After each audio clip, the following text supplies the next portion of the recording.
Hey there, I'm Joey from EDHREC. Wizards of the Coast just announced something huge for the Commander format. A short time ago, Wizards proposed that they would put together some type of system to help Commander players more easily get on the same page with each other about the power level of the games that they want to play. When games are super lopsided, it can cause some social frictions and major bummers, so it's all about trying to nip that problem in the bud and succinctly communicate to other players what your collective goals are for the game that you want to play so that everyone can have the most fun. And now they've officially announced it, a system of brackets and a list of game changers that could help players find games they'll enjoy the most. Gavin Verhey wrote an announcement article about it, and there was also just a live stream going over the system in more depth as well. This is all, of course, still just a beta version. It's very fresh and many things are subject to change in the future, but for now, let's just discuss the announcement and some initial impressions, thoughts, reactions, and/or concerns, as well as how deck building websites like EDHREC or Architect will have some new upcoming features that will help you identify your deck's brackets and game changers more easily. So first thing, what is this bracket system? Let's get a quick general overview. According to the announcement, this is a system of 5 total brackets. Brackets 1 through 3 are very socially focused, while brackets 4 and 5 are more competitively focused. Each of them has their own name and their own descriptor, and there are also some broad strokes categories that will help separate some of these different brackets on a macro level, such as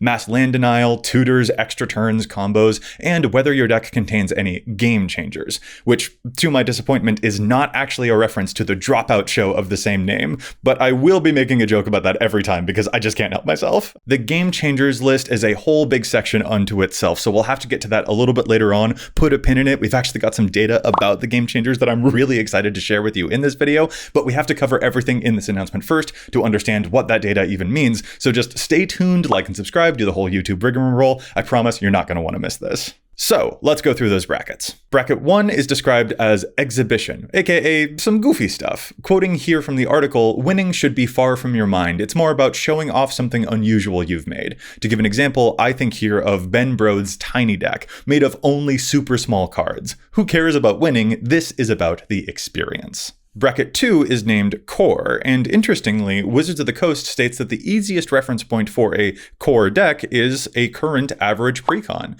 Not every card in the deck will be perfect, but the deck is driving towards an end goal and can do some pretty swingy stuff, though not necessarily in a, quote, out of nowhere way that, for instance, some infinite combos can sometimes feel like. Plus, this bracket makes it very clear that this is the perfect place to run cards that aren't the best, but that do just make you smile. I expect if I were to build a deck out of just random stuff that I happen to have on hand, it would likely end up being a bracket 2 deck. An important facet of brackets 1 and 2 is also that in these brackets, you should not expect to encounter the following: lots of tutors, lots of extra turns, 2-card combos, or mass land denial cards, things that remove or lock down resources. Wizards isn't saying to not play these cards ever, just that these aren't the right brackets for those effects. Some one-off tutors are probably fine, for instance, but they're likely to either be super duper specific or cost a decent chunk of mana, rather than being the famous and uber cheap to cast ones. The last of the socially focused brackets is number 3, upgraded. Decks that are souped up, ones that you've put some real elbow grease into. Quoting from the article here, work has gone into figuring out the best cards for each slot. This is where a lot of decks will fall, I expect. This is a precon that you've taken some time to upgrade. This is our Upping the Average series here on YouTube, taking a good start and making it a great one. This bracket is still very social forward, so these decks also won't contain mass land denial, and 2-card combos shouldn't be expected in like the first 6-ish turns of the game, according to Wizards here. But if a combo does happen to finish the game that, went kind of late, that seems probably fine. Combos can totally happen, but it's not like they're the mission of decks in this bracket. However, unlike brackets 1 and 2, you can expect to see tutors and extra turns more regularly in bracket 3. And the most important differentiating feature of bracket 3 is that decks in this bracket contain up to 3 cards from the game changer list. Decks in brackets 1 and 2 contain no game changer cards, but here you can play up to 3 of them in your deck. I want to talk about the game changers and our data about them so badly, but keep that pin in it, we will get to it, but first we gotta finish describing the other brackets, we gotta finish describing 4 and 5 still. Bracket 4 is optimized. This is no holds barred, best version of your deck. Super fast, explosive strategies, mass land denial can totally happen here, 2-card combos, chaining tons of extra turns together, the works. The deck can also be full of game changer cards too, no limits here. What it isn't, however, is CEDH. That is bracket number 5, where not only are you no holds barred, but you're also building and playing around a specific tournament metagame. Brackets 4 and 5 don't hold back, but bracket 4 is going to be the utterly best version of your commander's deck, while bracket 5 is playing in a way that could win a structured tournament. To try and highlight a key difference here, my Mimiplasm and Titania decks, for instance, are very high power, and I would probably label them both as bracket 4 because they are utterly deadly, and when I play them, I'm not taking any prisoners. I have had them end games on turn 6. They hit hard and I play them to win.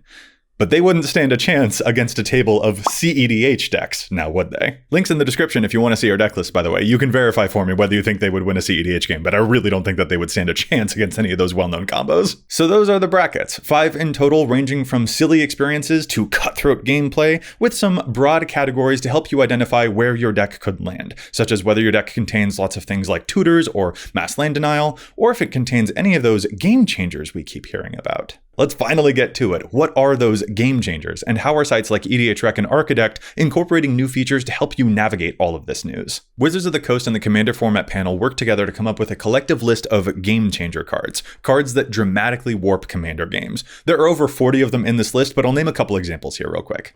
Smothering Tithe, Cyclonic Rift, Vampiric Tutor, Jeska's Will, Survival of the Fittest, The One Ring, Ancient Tomb, and even some legends are named here too, such as Yuriko or Kinnan. According to this announcement, this is a list of cards that are so radical in the way that they warp a Commander game that they're worth flagging before games begin. They create huge disparities or cause a player to run away with the game sometimes, or just generally might be the kind of cards that not everyone is looking to play against at all times. It's hard for your Cats and Hats theme deck to stand against Mox into Monolith into Turgrid, you know? These are the kinds of cards you can expect to not show up in brackets 1 and 2, see a couple of them in mid-bracket games, and see a whole lot of them at brackets 4 and 5. We don't have time to go over all 40 plus of the game changers here, but there will be a resource link down below so you can see the full list, and definitely let me know in the comments if any of the cards showing up on the game changers list are surprising to you. Are there any cards on there that you don't think should be there? Or are there any cards that aren't on the game changers list, but you really think should be on that list? As a quick personal example, I find the absence of the card Mana Drain on the game changer list to be quite interesting. Or I noticed that Glacial Chasm is on the game changer list, but the card Constant Mists is not.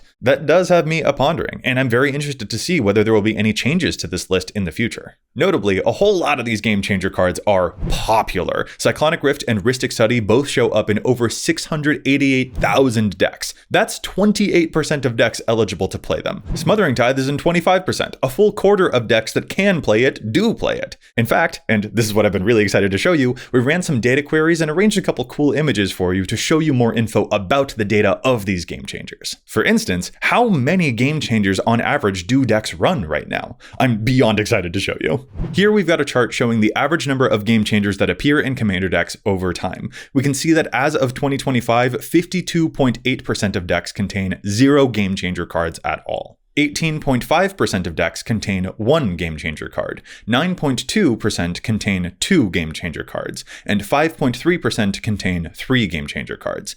In other words, judging just off of the presence of game changer cards in lists, around 52% of decks are likely to be a bracket 1 or 2. Meanwhile, a combined 33% of decks contain anywhere from 1 to 3 game changer cards, so that means at least a third of Commander decks out there are at least a bracket 3.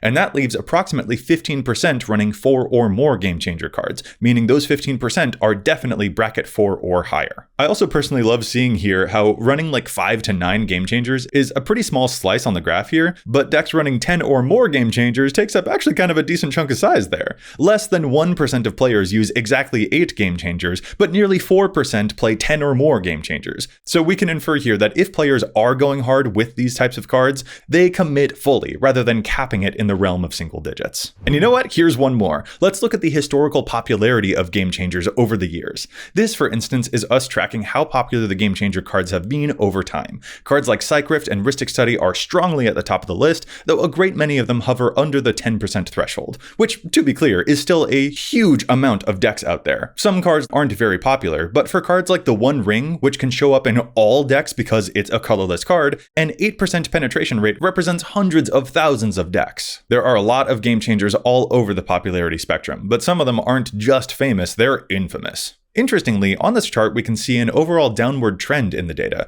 To take one example here, Smothering Tithe began at about 40% popularity, but has settled down around 25% over the years. There have been some big spikes, like this bump here on all of the cards there in June or July of 2021. This, it turns out, was actually due to a website-wide influx of CEDH decks that we received from deck building websites at that time. More of those sites became appealing for CEDH players to load their deck lists online, so naturally all of those game changer cards went up a whole bunch since they're so popular in CEDH decks. But while there have been some spikes like that, overall, we've seen a trend of descent across this data, and it's worth asking why that's the case. Are these cards losing their luster or becoming less popular with players? Well, no. To be frank, the likeliest explanation here is just because of the sheer amount of data that EDHREC has acquired over these past 4 years. These cards represent a slice of the pie, but as the Commander format has exploded in popularity over time, especially over these past couple of years, the overall size of the entire pie has just gotten bigger. It's not that these cards themselves have qualities that people are moving away from, we just have a larger pool of data now. And that data tends to include more decks that are of the social nature rather than of the competitive nature. So those game changer cards end up now incidentally just taking up a little bit less room in the pool. But even so, I think it's interesting to see how the colors pan out here. Blue, black, and white decks have some of the most popular game changers, while colors like green have virtually none of them. This possibly suggests that certain colors will be more popular to see in different brackets, like blue being almost always present in CEDH and green being a very strong color for social games. To my eye, that idea feels true about those areas of the Commander format, but it will be interesting to see whether our observations of this end up having any effect on how we feel about them, how it plays out, or where different colors end up the most often. This is so cool, man. This data is so freaking cool. I love this part of the job. Magic and Commander are just so freaking awesome. And now, this seems like a great time to tell you about how some deck building websites that you may have heard of already are working on ways to incorporate the game changers and brackets concepts to help you figure out where your decks will fall. These features are currently underway, so keep your eye out for them coming up soon. Some upcoming EDHREC features, for example. We're excited to put together a game changers page, much like the top cards or land bases page, or the saltiest cards page, that shows cards that the community has voted on as the most salt-inducing. Consolidating a whole page of those game changers will help players easily keep track of what's all on that list in the first place and to see how those cards compare to one another. Also, we will of course include a game changer section on the Commander pages, sort of around this area. We know the top cards and high synergy sections, which are very important to understanding that Commander at a quick glance, and party to that, it will also be useful to know a Commander's most common or most popular game changer cards too. Plus, we're looking forward to adding game changer filters to Commander pages as well. Here's a mock-up that one of our programmers suggested, a system very similar to our budget filters buttons. By using these kinds of filters, the goal is to eliminate data on the page that won't be relevant to you, the brewer. If you know you want to build this deck with 0 game changer cards, easily removing deck data that contains game changers will give you way better card recommendations for your deck's mission. And vice versa too. You can say, show me only decks that contain lots of game changer cards, because I don't need to bother with any of the decks that aren't playing them. I'm going hard with this deck. That data will be a lot more relevant to you, so you'll find better recommendations that way. And this can be even more specifically done in the Advanced Filters menu, which is right here. Advanced Filters are the best feature on EDHREC. We've got videos linked in the description if you want to learn more about them, and I highly recommend that you check these filters out. They can help you tailor and curate the data on EDHREC to show you only the recommendations that are relevant to the deck that you are brewing, such as by eliminating data that contains cards you don't want to play, or only showing you data from decks that do contain cards you do want to play. If a commander has multiple different build paths, this is a great way to narrow down what you're looking for. Only show me Super Friends cards, or don't show me any Infect cards. You can also use these filters to show you only data from decks that include at least X number of lands, or X number of creatures, or whatever you want to see, and expect to see this update soon with a game changer section. So if you want to see only decks that contain 0 game changers, or decks with 1 game changer, or 6 game changers, or 10 of them, or whatever, this will be the first place for you to do it. Keep your eyes open for it. We're not the only ones cooking though. Architect has some stuff in the works too. For instance, giving you the ability to assign a bracket to your deck and then verify that for you. So for example, if you assign your deck as a bracket 1, but your deck contains some game changer cards or mass land denial cards, it will alert you and mark those cards to help you easily identify them, and then decide if you want to reassign or make any tweaks. And of course, Architect is planning to make a feature that can auto-assign your bracket for you if you want. So if your deck has no game changer cards at all, Architect will be able to say, hey, it looks like your deck is a bracket 1 or 2. Or if your deck contains a couple of game changers, it'll let you know that your deck looks like it's going to be a 3. And if your deck contains contains like 4 or more game changers or mass land denial, it'll flag that your deck is most certainly a bracket 4 or 5. Obviously, lots of this stuff is still in the works unless you're watching from the future, in which case, let me know what you think of them. And as a quick other note, much like the Wizards announcement itself, these features on these sites are not set in stone. These are some basic tools that we hope will help players start things off, but there's certainly more that can be built upon and upgraded if this bracket system does indeed get adopted more and more by players. We just want to make sure that players are equipped with tools as soon as possible, but this is a very, very new system that Wizards just announced, so the tools that deck building websites provide to help respond to this announcement will be developing and beta-ing and evolving in very much the same ways as the new system itself. Alright, so this has been a whole lot of information all at once, so I want to leave off with just a couple final thoughts. I've been pretty hyped just going over this announcement, trying to explain what this whole deal is, and have been really eager to show you some data that we have related to this announcement because I think that's important info for people to have when evaluating this whole endeavor. But there are some places where I do still have questions or concerns. I'll start with the positives. First, I appreciate that Wizards and the Commander Format panel gave this system time to percolate. Wizards' initial announcement said that they were going to try and aim to have a system ready by the Vegas MagicCon last year, and we all knew that wasn't going to happen. This system, though, feels like they gave it time to breathe. It doesn't necessarily feel rushed to me, so I do appreciate that they didn't go too fast in trying to get this out the door. I appreciate, too, that they're not going with that initial suggestion they made where cards are bracketed, and playing even a single Vampiric Tutor, for instance, means your deck is automatically in the highest tier. Having that game changer threshold in bracket number 3 feels like a much better compromise to me. And I appreciate that there's not a sense of moralizing here. It's not a don't ever play tutors or mass land denial or something like that. It's just a, hey, these might not be the best places for those cards to be appreciated, and these other brackets are going to be where you'll feel like you'll get the actual experience that those cards are after. Good to see too that Wizards has acknowledged that while it's probably ideal for all decks to be in the same bracket as one another when you're playing, at the end of the day, playing a bracket 2 with a bracket 3 seems pretty great also, or playing a bracket 3 with a bracket 4, that's probably still going to be very fun. The main thing that they're trying to make sure doesn't happen is like playing a 2 with a 5 or a 1 with a 4. So this system isn't just an optional thing for players to use, but they also have a lot of flexibility really baked in. And of course, Wizards fully admits how fledgling all of this is. The brackets, the game changers, all of it is not set in stone. Stuff can be added and moved and removed as the format continues to grow and evolve. And they note too that the game changer list can be helpful as a potential watch list for possible future bans if people want to keep an eye on that. It's not that these cards will be banned, it's just that bans are most likely to come from this list since they are the dramatically game warping types of cards, and any unbanned cards will probably be put onto the game changer list. So in other words, this is a nice way for us as a community to keep an eye on what Wizards of the Coast is keeping an eye on. And as a final personal thing, I'll say also that on an initial pass going through my own decks, it felt mostly intuitive for me to categorize them into different brackets. I looked at my Mimeoplasm deck, for instance, which before I even checked my homework on this, I already had it in my head, like, pretty sure this would be a bracket 4, right? And then I looked through it, and yeah, sure enough, it has more than a handful of game changer cards in it. Or as a bracket 1, I thought of my Marina Vendrell Haunted House theme deck, which isn't Enchantress, it just contains a bunch of floors and walls and rooms. And I was pretty sure that, yeah, this should be a bracket 1, right? And when I checked my homework on that too, it did feel very, very intuitive. There were some exceptions to this though, but that requires more discussion than what I have time for right now, so keep your eye out for some future EDHREC podcast episodes where we'll discuss that in more detail. So overall, I've got some positive things to say, for sure. However, I also have some worries and concerns. Speaking for myself, it feels like there's a really big place in this system that feels very susceptible to angle shooting. Statements like, well, my deck isn't a bracket 3 or 4 because it doesn't have any game changers in it. And then they win on like turn 5.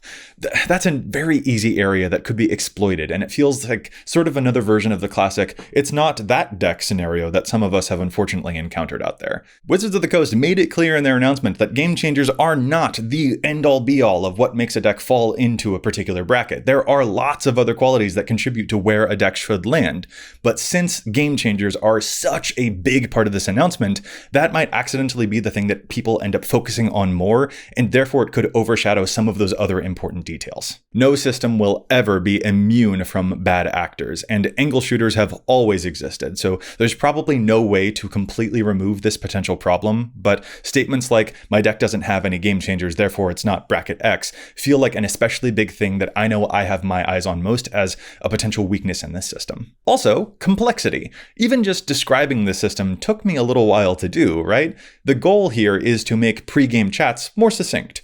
But this is a kind of complex system, and as things make their way around the internet, they sometimes lose their nuance or get oversimplified. And when things get too oversimplified or lose their nuance, sometimes they end up working in a way that is ulterior to the way that they were first intended to be used. Not to mention, those game changers are a list of over 40 cards. That's kind of a lot of stuff to potentially have to memorize. That's why EDHREC and Architect are hoping to get these features done ASAP so that players can navigate all of this more easily, because this is a lot to track, and tracking all of this new info, the game changers, the brackets, along with the original banned list, could end up being a barrier to entry that turns off some new players or overwhelms some others. I'm also majorly concerned about the precedent this sets for reprints. Precons like Kaust and Faldorn contained reprints of the card Jessica's Will, for instance, but that is considered a game changer card, as are some other precon original cards like Trouble in Pairs. If Wizards of the Coast designers are given the expectation that modern precons are a bracket 2, but bracket 2 decks are not supposed to contain cards like these, I would just personally feel beyond bummed out if it became a rule for all of the Game Changer cards that none of them could ever be reprinted in Commander precons, and if those types of cards were only ever relegated to getting reprints in, say, Commander Masters products, and didn't have accessible reprint avenues in pre-constructed decks. I also can't help but notice that in the original stream, the Wizards designers said they were aiming to have an even number of brackets because an odd number runs a higher risk of players always defaulting to the middle option. But here we do have an odd number after all, so that's just something else that kind of piques my interest, and I wonder whether any of their worries there might come to fruition as a result. Or here's another hopefully quick observation: the brackets describe places for 2-card infinite combos and individual mass land denial spells. But what about things like Mycosynth Lattice and Karn, turning everything into artifacts and then shutting off your opponent's artifacts, including their lands? That's a devastating combination, but it's not a 2-card infinite combo, and it's also not just one card that denies lands en masse. I'm personally just still a little unclear on how this system will account for these types of things. I certainly hope that people will exercise good judgment about where such effects would be most appropriate and most appreciated, but then again, the whole reason that this bracket system is getting invented in the first place is because players aren't already doing that, you know? So these types of extreme synergies are just on my mind and strike me as another potential vulnerability in the bracket system. Finally, and maybe this is just me overthinking some stuff, but I have some alarm bells going off in my head about a couple of small details. Even the term bracket invites to my mind the idea of a competitive sports event or tier list or tournament setting. And when people depict this bracket system, if it's positioned with number 5 at the top and 1 at the bottom, that kind of visually implies that this is a system you're supposed to climb. You're supposed to ascend these categories. Some of those types of details and the ways that we as players discuss them could subliminally suggest that the higher brackets are the better brackets, and that being in a low bracket is undesirable. After all, when people used the 1 through 10 power level descriptors, no one ever volunteered that their deck was a 1. I hope we don't accidentally perpetuate that kind of idea here, because a system like this is clearly trying to encourage decks all along the spectrum, rather than disincentivizing the cool stuff that can happen at every single one of these brackets.